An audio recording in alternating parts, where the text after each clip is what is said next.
Subdivide enough to capture the folds from your initial sketch. This density should be enough, so 3 subdivisions are fine.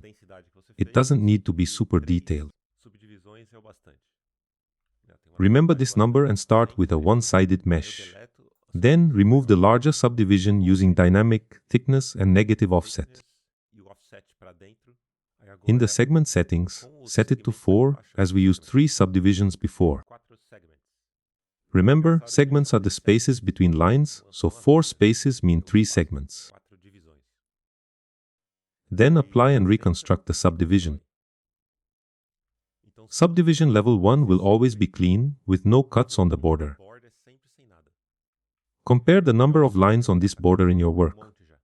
Subdividing adds millions of polygons. Level 1 is always a clean border.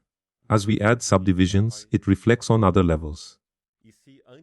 Before reconstructing, you can delete the inner part to save polygons and optimize work. Use common selection methods.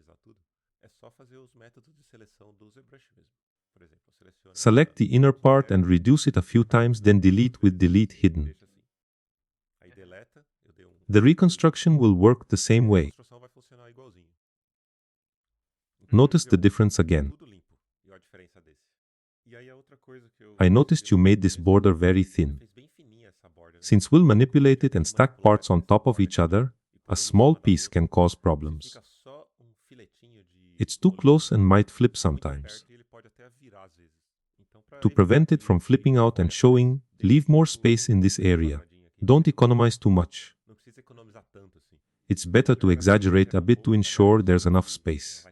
This way it's okay.